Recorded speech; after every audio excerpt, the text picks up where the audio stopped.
Hello, and welcome to Season 3 of Cabaret Beat. I am your host, Wydetta Carter, and I am thrilled to bring you more conversation with members of the Chicago Cabaret Professionals. This season, the Paris-inspired jazz club Le Piano in East Rogers Park, Chicago, is our backdrop. Today's guests are Ann and Mark Burnell, and me, Wydetta Carter. So come on in and join us for Cabaret Beat. A 1, a 2, a 1, 2. She was born in the wagon of a traveling show. Mama used to dance for the money they'd throw. Papa would do whatever he could, preach a little gospel, and sell a couple bottles of Dr. Good. Gypsies, tramps, and thieves, we hear it from the people of the town. They call us gypsies, tramps, and thieves. And every night all the men would come around and lay their money down. We picked up a boy just south of Mobile, gave him a ride, filled him with a hot meal. I was 16, he was 21, rode with us to Memphis, and Papa would have shot him if he knew what he'd done. Gypsies, tramps, and thieves, we hear it from the people of the town. They call us gypsies, tramps, and thieves. And every night all the men would come around and lay their money down. I never had schooling, but he taught me well with a smooth southern style. 3 months later, I'm a gal in trouble, and I haven't seen him for a while. Haven't seen him for a while. She was born in the wagon of a traveling show. Mama used to dance for the money they'd throw. Grandpa do whatever he could, preach a little gospel, and sell a couple bottles of Dr. Good. Gypsies, tramps, and thieves, we hear it from the people of the town. They call us gypsies, tramps, and thieves. And every night all the men would come around and lay their money. Gypsies, tramps, and thieves, we hear it from the people of the town. They call us. Welcome to Cabaret Beat, and have I got a treat for you today? Mark and Ann Burnell. Now, before we get started, I have a couple of things to say. A couple quotes that I found. Ann Pringle Burnell, one of Chicago's most versatile performers. Ann and Mark, 2 of the great entertainers ever to grace this city. Ann and Mark Burnell proved you don't need a piano when you sing a cappella this well. Woof, all right. And that's just 3 quotes out of hundreds that I found. So, welcome to Cabaret Beat. Thank you, Wydetta. Thanks so much. I am so thrilled to be able to find out a little bit more about how you got to this place that we are today, meaning 2 of the best performers I've ever met, worked with, and I'm just going to say off the top, I've known you, my dear, for at least 20 years. Oh, at least, Okay. yeah. And before I get started on your story, I'm just say real quick, we met on the Spirit of Chicago. Yes. Okay, so that goes back. That goes back. But yeah, we'll talk about that later. But right now, I want to find out about the 2 of you. So let's start with you, Ann. Tell us about just your beginnings. When did you realize that music was going to be a part of what you're going to do in your life? Oh. Well, I started out acting first. I got a degree in acting in college, and thought I was going to go on that route.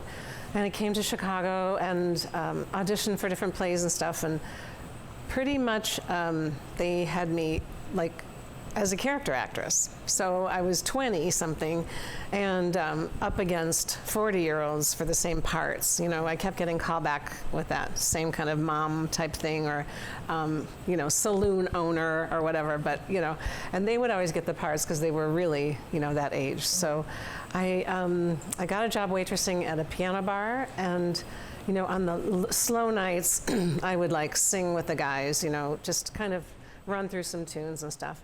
And so one month they decided to have a contest, and I wasn't allowed to enter the contest because I worked there. And so anyway, they had me come up and sing. The owner had me come up and sing at the end of the night. He was like, "You get up there after this month-long concert series, and you sing, because I'm going to show them a waitress can sing better than these people." Oh.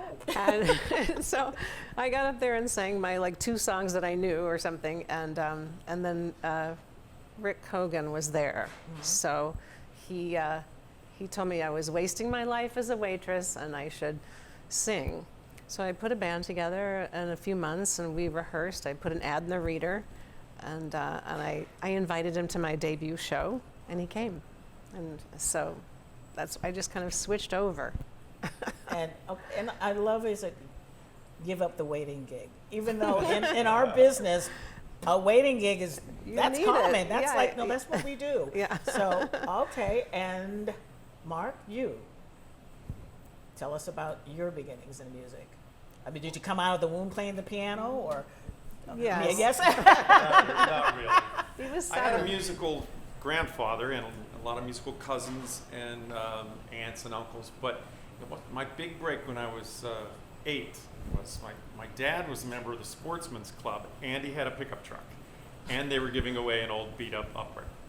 Okay. And I had a younger sister, so my mom and dad said, "Well, why don't we, take the piano, and later Lynn can play the piano." But I couldn't keep my fingers off of it, and which led to me starting piano lessons, and I never stopped after that. That was A truck, off and rolling. pick up a upright Pickup truck piano, and a giveaway old beater, and that was it. and there you go. Wow. Okay. So, did you find that it came natural to you, or? I don't remember because Yeah. that was so long ago, but I started playing in school productions and joined a band when I was 15, and then I studied music at Carnegie Mellon, got a couple degrees there. taught Okay, music just there. don't throw that away. A couple degrees? What Yeah. degree? What degrees in what? Well, a bachelor's in piano performance and the Okay. master's in music ed. Okay, just a couple of degrees. Yeah. Okay, I like just something give me 2, and then I'll move on. Okay, and so what brought you to Chicago? My car and a U-Haul. That was your goal? Did you just get in and drive and stop here, or? Well, I mean, and I'd kind of outgrown Pittsburgh. I worked there for 10 years, and it was great. And came to a bigger town. Okay, so that got you here. We know you're here. How did you 2 meet? Also on the Spirit of Chicago.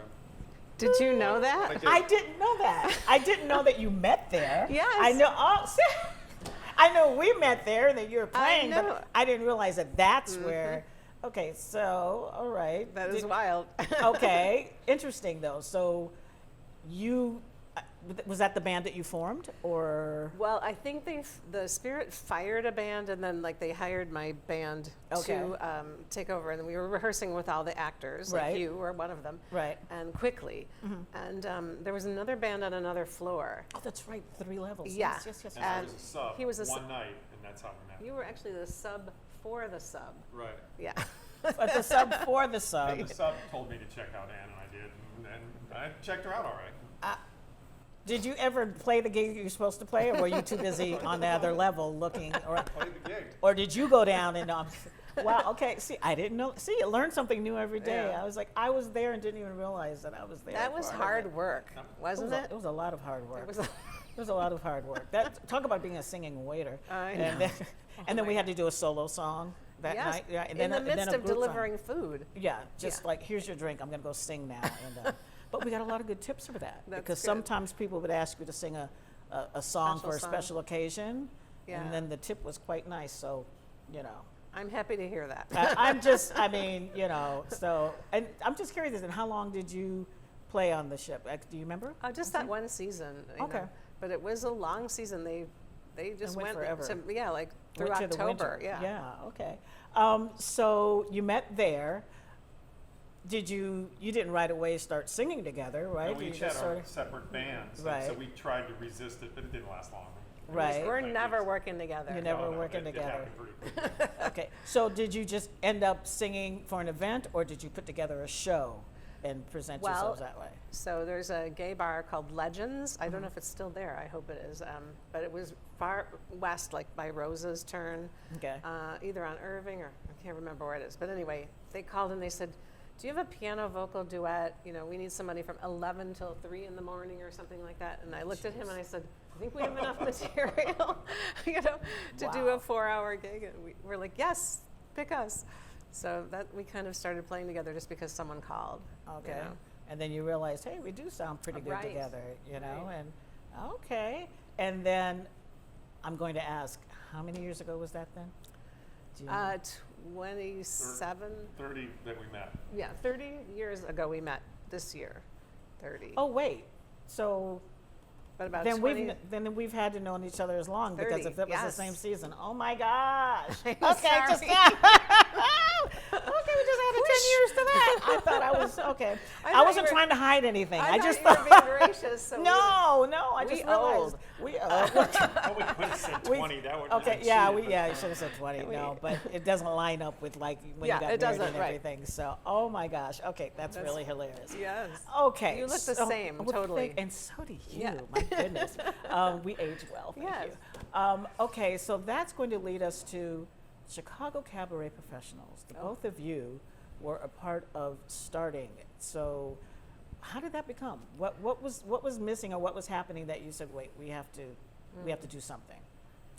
Well, the original idea was just that we could be better together. Like we could do group shows, we could help kind of foster the idea of cabaret in Chicago. We formed it after the Manhattan Association of Cabarets, you know, the MAC. And we really, it wasn't supposed to be like an agency where it gets you gigs or anything like that. All of us were working and we just, you know, we thought we would be better together, shared resources. Yeah, there you go. We actually learned a lot from each other. You know, we hung out a lot together in different Group shows. piano Yeah. bars, and we had clinics and stuff, and we just kind of supported each other and grew the organization.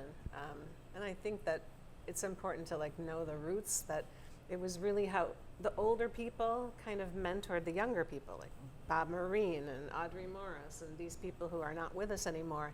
They really took the time to talk to us about phrasing and teach us, you know. We just sucked it all up. And And so there were such a rich group of entertainers here, like Buddy Charles, and Dave Green, and in piano bars that we would go and hear them. Audrey Morris, yeah, Right. all of these guys.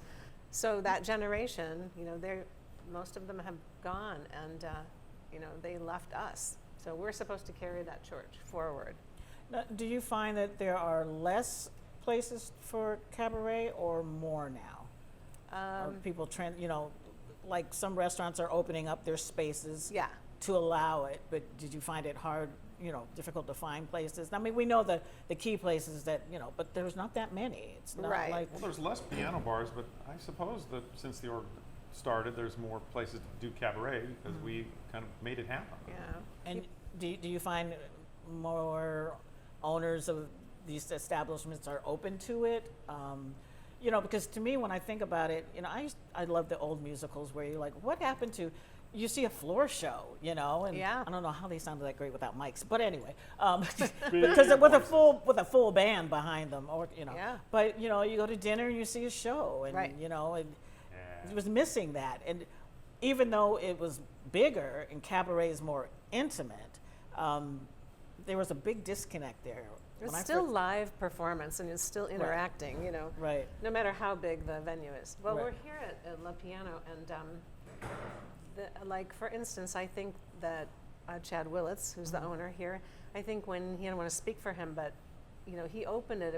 It is a serious jazz club, and I think that just getting to know us as cabaret performers, he knew us, but and he came to one of the galas, I remember, and he got the cabaret bug. He was very moved emotionally, and so that's how this serious jazz club, opened up a couple nights to cabaret, and I think that a lot of clubs are open to doing that as well. We sang at one of them last night. Yeah. Drew's on Halstead. Right, Yeah. right. And Drew's is a great location. I mean, you are right there. People walk by and Voice they're down. like, "Oh, who's in the?" You know, just like here, you walk by, it's like, Windows. "Who is in the window singing?" Right, you Um, look right through the windows and see the piano. Yeah. So Well, I mean, Same grocery. thing at Hey Nonnies. We're there Once a tomorrow, month. right? No, no. No, Vincent's, and you can see the piano from the window. yes, Sure, yes, yeah. you can. Yes, you can. Yes, you Yes, can. yes. But I never thought I'd see the day when there are grocery stores with Oh, music in you them. had to bring that up. Well, I mean, Mariano's. Right, that's the Right. one I'm talking about. Yeah. It's kind of crazy, Yeah, but that's the one they've of the first got a things lot you of the- notice when you're like, "Wait, there's where's the piano? There's Yeah. a piano." Right. Of course, it's right near the wine, which makes sense. You have to create the space for Yes. people to want. But it's interesting. You walk in and there are people literally sitting there, just watching. yeah, the We do like music. the Ravenswood one, and there's Yeah, a yeah. stage behind the bar. Yes. That's pretty slick. I like that. That's where I go to. So. Yeah. So you started out small. So now, how many members do we have? It's around 200. It's, Okay. it's kind of sitting there at a 200, but I'm excited because we have more younger members, we have more diverse members. Yes. It's starting to grow in that fashion, and you know, just kind of redefining it so that it's not just Great American Songbook, but it's all these things, Any the French style of music, chanson, it could the be anything. anything, right. Right. And that's what we were told when we took some shows to New York. They were like, well, cabaret is Doesn't have to be show yeah. tunes, it can be anything. So we made it be more a puppet jazz, show. because that's what we lean towards. Jazz. But in saying that, I have something to ask you, Mark, because you play gospel every Sunday somewhere. Well, I did for 22 years on the South Side. I'm just not that you're looking at you play gospel music, but I mean I've heard you play, and I was like, yes, he does play gospel music. And can you just give me a little, what led you to that? Was somebody just asked you to come play one time? Absolutely. You're like, I was let me playing just at- try. I was playing at the Drake, and one of the choir members heard me, took my card, gave it to the choir director. They needed a pianist, and I got this phone call and said, well, we know you're not of color, but would you like to come in and try to play at a service? And try to play. Okay. And I, of course I did, and it was love at first sight in both directions. So Okay. I did that He's for- drained of I did color. that up, Yeah. right up until the pandemic hit. Yeah. Okay. So it was a glorious experience, and I learned so much. And We loved it. That's great because I knew that you did play at a church. I didn't know it was consistently, but I was like, Gorham United I wonder. Methodist. Yes. Yeah, I was like, I wonder how that introduction went. Like, Well- we would like you to come play. No, Yeah. or could you, and it shouldn't be. Musicians, musicians know that you're eclectic. Okay, Yeah. you can put anything in front of you, and boom, boom, boom. Let's face it. Well, half that So- material was Wasn't written. legit and written, Right. so we had to read. But then the jazz and blues style that he plays, he had to hear the rest of it because it's passed down from generation. Yeah. And not written. You know, Yeah. yeah, So you have to have great ear too. yeah. Do you both have perfect pitch or relative pitch? He has. You have perfect pitch. I have kind of, I can feel it in my voice where it is, but he has. Tonal memories. I prefer that phrase. Yeah, because okay. I Well- mean, if I had perfect pitch, I'd be with the Cubs or something. Well, okay. Well, time has flown that Wow. fast. My goodness. But we didn't even talk about our new CD. no, but you're going to sing something from it, right? You're going to. Yeah. Aren't you going to sing something for Yes. us? Yeah. So Absolutely. make it from the CD. What are you going to sing? We are going to do a tune written by a friend of ours, Shelley Markham and Tom Toes, and it's called "You Make Me Laugh." Oh, I Yeah. like the title. I like And the we are title. excited about the new record's doing very well on Spotify and iTunes and stuff like that. So it's a And what's the name of it? NPR, Two for the Road. Two for the road. Almost Yeah. 100 radio stations. Yeah. Yay! And Terrestrial. I love the cover. You're I in a know. car with your hands up. I was like, yes. All right. Well, congratulations on that. This is now, what album is this? Number what? I don't know. Fourth together. Fourth album together. Okay. Yeah. Okay. All right. Well, thank you again. We look forward to hearing this song from your new CD. And thanks for sharing. Thank you, Wydetta.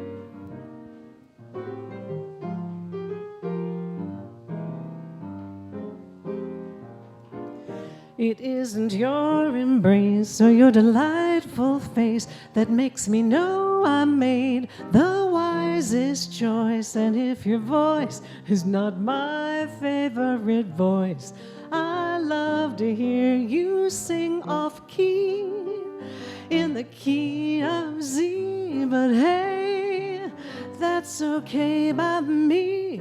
I'll tell you why. My life is better by half. You make me laugh.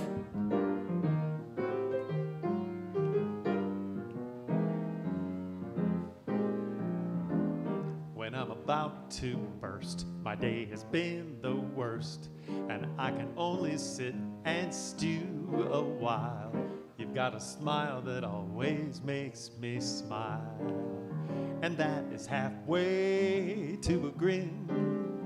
Let the grin begin, precluding the mood I'm in. You should have been on David Letterman's staff. You make me laugh. And no matter the joy that we know in this life, there also will be tears. I can't think of anyone else who could soothe my fears. Not these fears. And so I'm thunderstruck at my colossal luck. I always knew the one who won my heart would be funny and smart. Double duty, my sides are good and sore from rolling on the floor. And oh, there's one thing more. You make me laugh.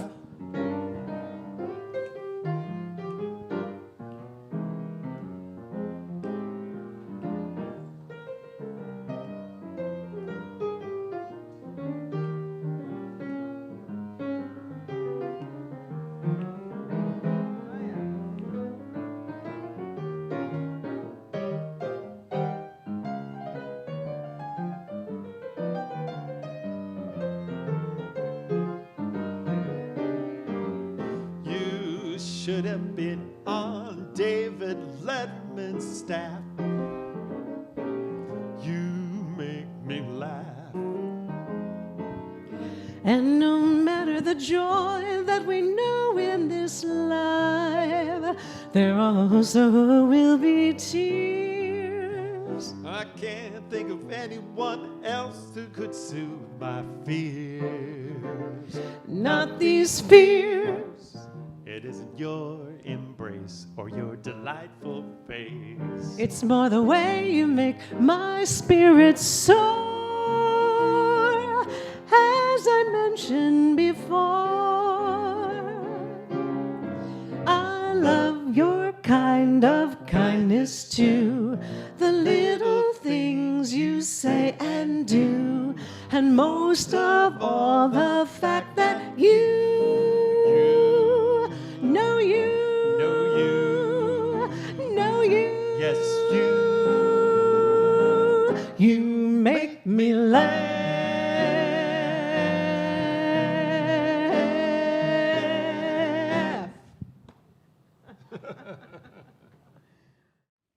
Welcome to the Cabaret Beat cocktail intermission. What a joy to see Mark and Ann Burnell. They are such a beautiful, elegant couple. In that vein, I'm going to make a couple of beautiful, elegant cocktails. Very simple. The first one is going to be a perfect dry vodka martini. So we got the ice in here, cooling off the glass. We'll put the ice into the mixer, a little bit of dry vermouth. You don't want to overdo it with the vermouth. So here's a trick I learned. Put the vermouth in with the mixer in the ice, shake it up a little bit, strain out that vermouth. There's enough vermouth in the ice that's left on the ice to make a perfect martini. Put in this delicious vodka. That should do it. I'm going to give it a nice mix. Shake and not stir. Strain this off into our chilled martini glass. I mean, come on. Does that look beautiful or what? Lemon twist. Always with the rind down. This is where the oils are. Right on the top. And there you go. That's for Mark. Now we're going to do another martini. We're going to do a dirty martini. Once again, the glass is nice and cold. We've got a beautiful glass. I'm going to put a little bit of vodka in here. enough to make a nice martini. I like using olives stuffed with garlic, just a little bit of juice. That depends on how much olive flavor you want in your martini. Once again, not too much for me. And that is a perfect dirty martini. And of course, you need the garnish for this. We're going to take one of these olives, and there you go, the perfect martini. I don't know which one to have first, so I'll tell you what I'm going to do. We're going to taste them both. Mark, your martini is great. It is a martini, it's a little strong, but you can taste that lemon and you can taste that vermouth come through. Oh man, nice little salty taste. Olives, beautiful, simple, elegant, beautiful martinis. Let's get back to this beautiful, elegant couple. Enjoy the rest of Cabaret Beat.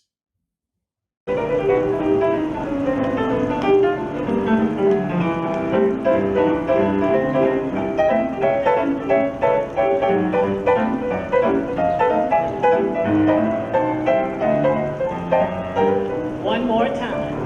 I'm gonna sit right down and write myself a letter and make believe it came from you. I'm gonna write words oh so sweet. They're gonna knock me off my feet. A lot of kisses on the bottom. I'll be glad I got 'em. I'm gonna smile and say, gee, I hope you're feeling better. Oh, and close with love the way you do. I'm gonna sit right down and write myself a letter. I'm gonna make believe, I'm gonna make believe, I'm gonna make believe it came from you.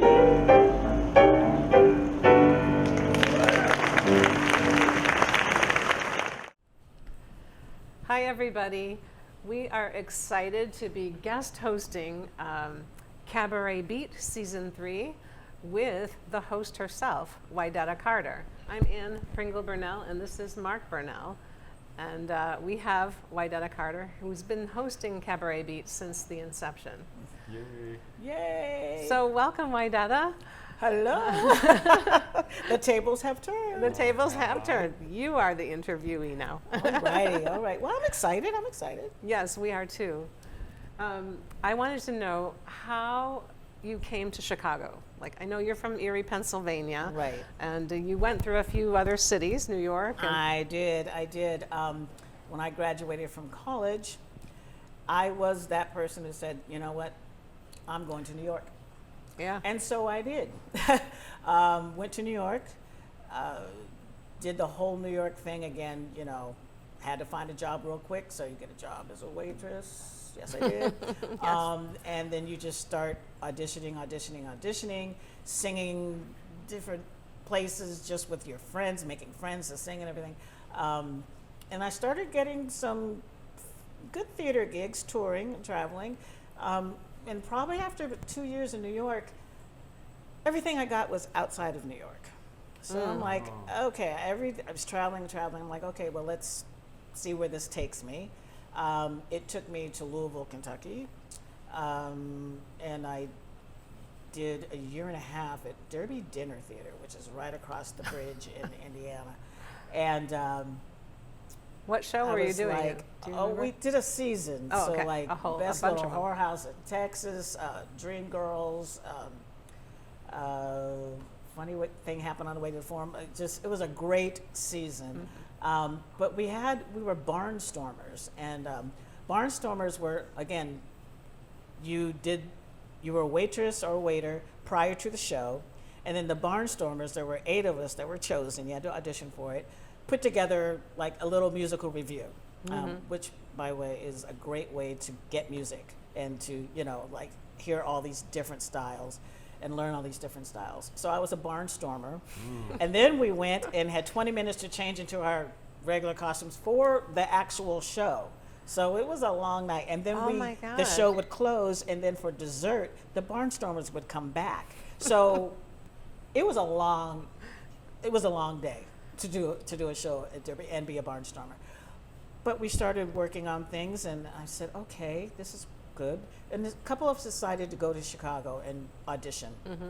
And I said, okay.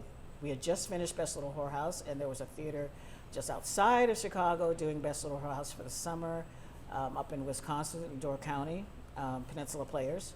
I got the gig. Yay. So I said, okay, I'm going to Chicago.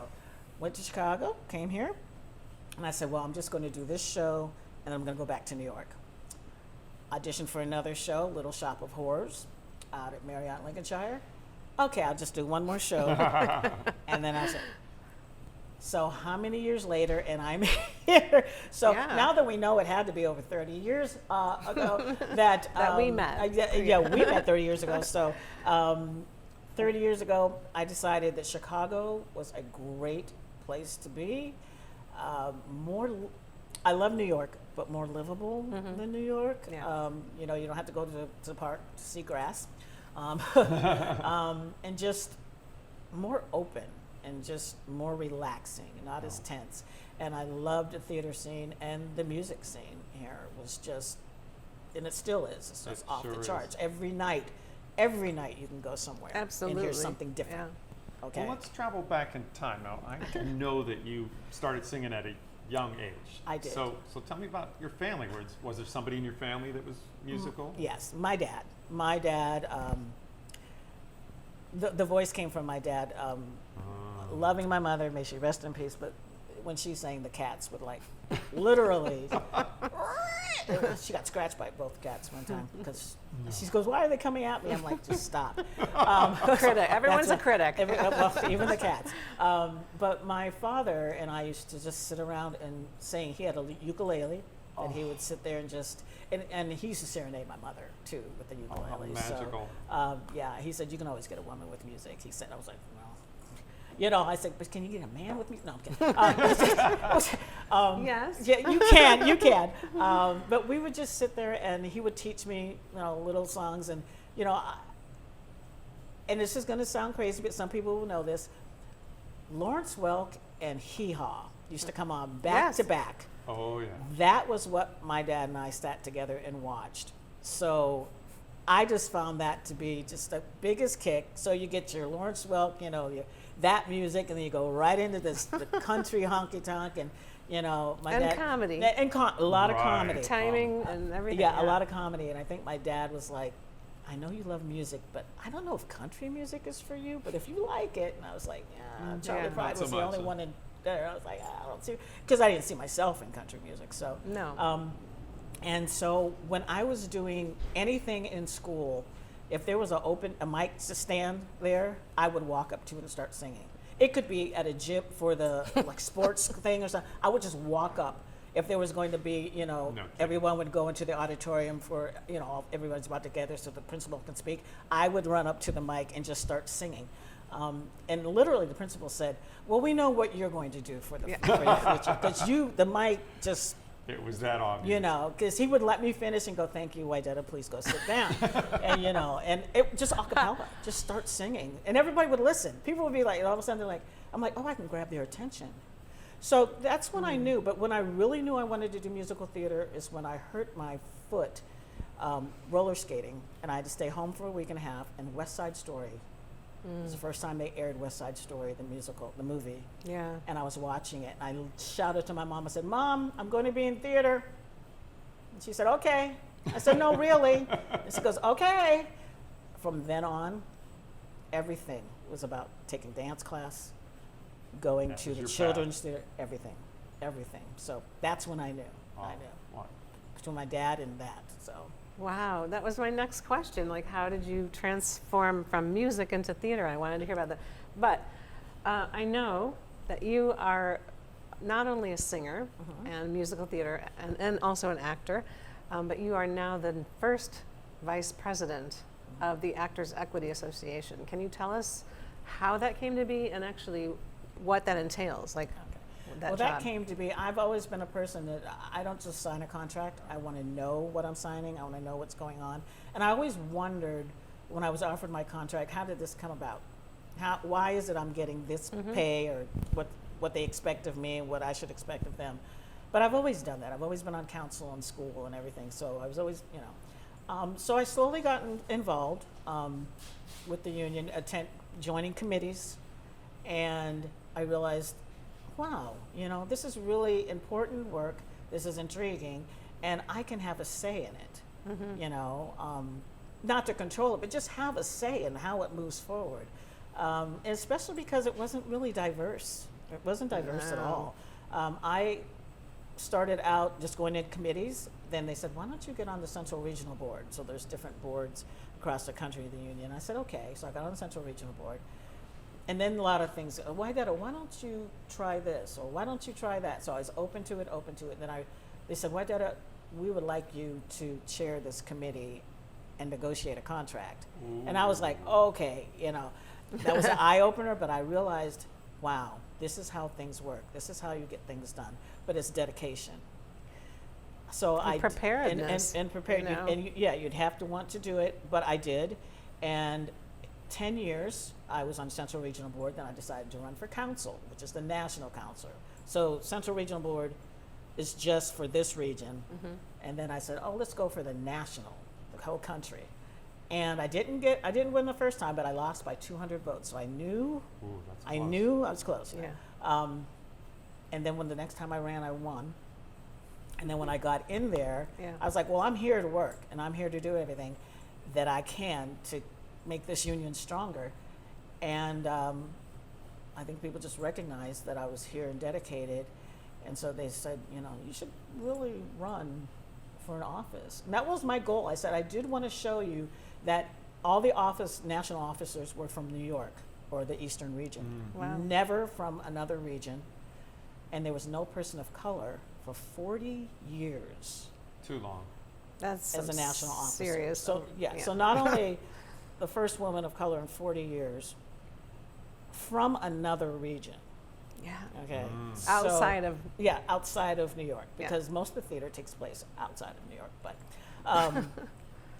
But it's a lot of work and it's a lot of dedication, but I love it, and I love being a part of change. It's fine that I'm the one that crossed over, and I'm paving the way for others. It's, I'm going to do my due diligence, and when it's time to step aside and let somebody else, I will. So that's how that came about. So I was appointed though, because I'm the first vice president. She resigned early, so I filled in for a year. You have to be nominated and voted in by the council. And then they said, you're going to do this, right? And I said, yes. So I was just recently, earlier this year, voted in by the council for a full 4-year term. Congratulations. So thank you. Congratulations to them too for kind of bringing you up through the ranks and you staying with it. Right. I'm sure it was frustrating. Some people come. Sometimes you're just like, oh my goodness. Yeah. Let's face it. I was an actor. We're all performers. We know how we can be. Okay, so get a room of us, get 83 of us in a room and say, okay, figure this out. Okay, that's 83 opinions. Yeah, it is. That all have to come together, and I've been welcomed with open arms and respect, and I respect those, and I'm thrilled to have this position. Well, you said earlier today, I'm keeping it real, and you definitely are. So I'm sure that just cut through a lot of any kind of red tape, right? You know what I want to know about? Wydetta is sonography. I understand. You teach this. I do. What is it, and what does it do for singers? Sonography. Okay. I do attend a lot of shows and a lot of cabaret shows, and one thing that really gets me is songs are beautiful, but if you have no life in your body while you're singing them, or there's no focus on what you're doing, it's just a pretty song or a nice song. And I just said, how can I help even myself? Because a lot of people don't realize that I practice in front of a mirror so that I know what I look like. And a lot of people are surprised to see, and it's not like it's so bad, but how are you standing? Have you moved your line of vision at all? Yeah. If you're sitting and it's a special song and you're singing, but then can I read what you're trying to tell me? What is your story? So I help people with that. It's not dancing per se, it's the song. How Yeah. are you delivering the song? You know, how do you want it received? What are you bringing that you want me to see in the song? Because sometimes there's a disconnect. And it all has to do with how you're presenting yourself. Right. We've all Physically. seen people just sing from their head, you know, like they're just Sitting there. Yeah. And I'm like, you sound beautiful, but what's the rest? What's going on I here? love that. I think you know? I think we need you to do a workshop for Chicago Cabaret for sure. Yes. And Sounds you know, like an excellent idea. yeah, and I've done a few of them, and you know, I learned from people too. I learned to watch what they're doing and everything, because I always want to see interpretation. That's so important. You may think one thing, but if I'm not getting that same Yeah, I know. story, Yeah, it's not then reading. Yeah. It's almost time to, I can't believe how fast this has gone, but I do have a question for you. Okay. How did you cross over and start to do cabaret, like not part of a musical, you know? Actually, when I worked on for NCL on their cruise line, Oh. there were 3 shows. Let's face it, I like how I look, but I'm a plus-size woman. Okay, so they were doing Dreamgirls, and then a Broadway review show, and then there was a show called Sea Legs at Sea. Nobody wants to see my legs at sea. Okay, you know, these girls wear the little midriffs. I'm like, and so I was like, what am I gonna do? I literally went to the director. I'm like, seriously, what do you want me to do other than just sing a couple songs in the lady? She goes, you can do your own show. I was like, really? Bingo. Now, granted, I thought she meant the big stage. She goes, no, in the cabaret lounge, you can do a show. They have they had the musicians on board. Yeah. I got my charts done for free. Yeah. Let me tell you, you all know what that means. Yeah. And they're like, you know, do a show, and you can do like the captain show and stuff like that. So that's how it started. Wow. You know, that I couldn't do one show, so she just said, let's do a show. Yeah. So And you said whoa. okay. I said okay. We always say okay, We- right? Singers say okay. Okay. That started We- you in cabaret. That started me in cabaret. I'm like, Whoa. oh, so this, okay, and that's intimate. I mean, that's a small space. Yeah. I don't know if you've been on cruise ships. Yeah, So yeah. that's a small space. Yeah, I learned a lot. Oh my Learned a gosh. lot. Thank you so much for taking the time, and thank you for hosting this entire 3 seasons Awesome. of Chicago It's been amazing. Cabaret Beat. It has. Thank you. I love it. I love everyone I'm meeting and speaking with. So. Yeah, we love you too. Thank you. Wydetta Carter, everybody. Yay. What song are you going to do for us, though? I'm curious to know. Teach me tonight. All right. Oh, I know you're going to love that.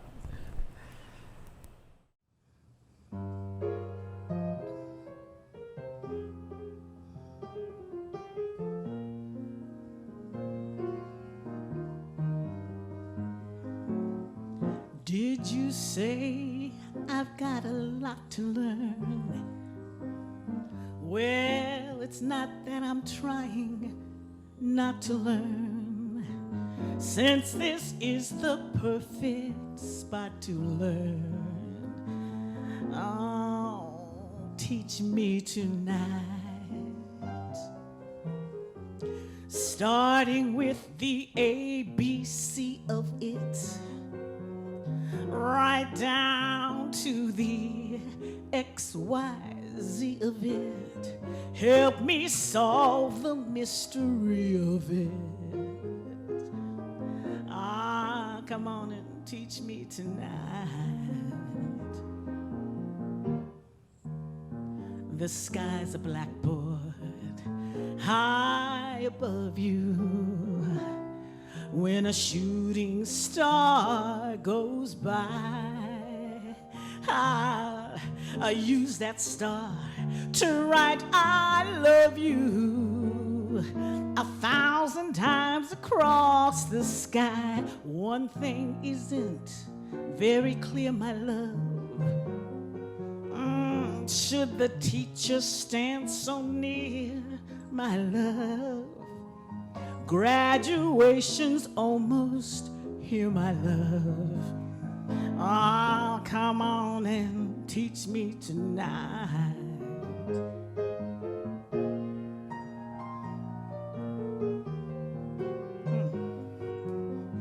I love to learn.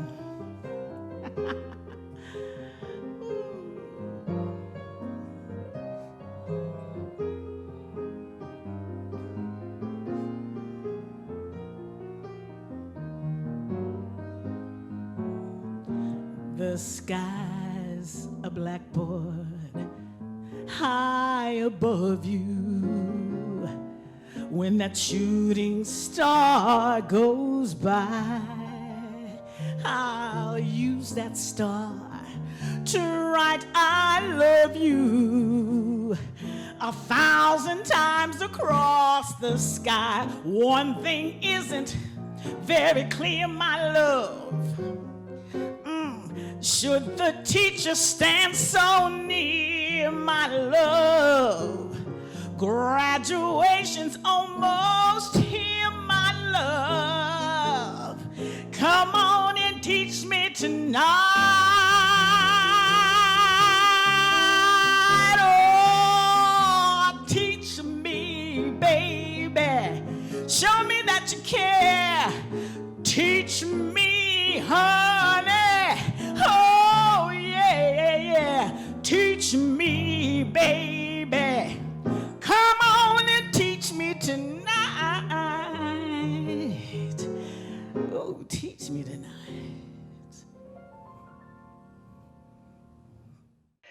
Thank you for tuning in to another Cabaret Beat. To learn more about the Chicago Cabaret Professionals or to make a donation, please visit us at our website. Look at the link below. You'll find out a lot of information about when and where members of the Chicago Cabaret Professionals are performing. Take care and see you next time on Cabaret Beat.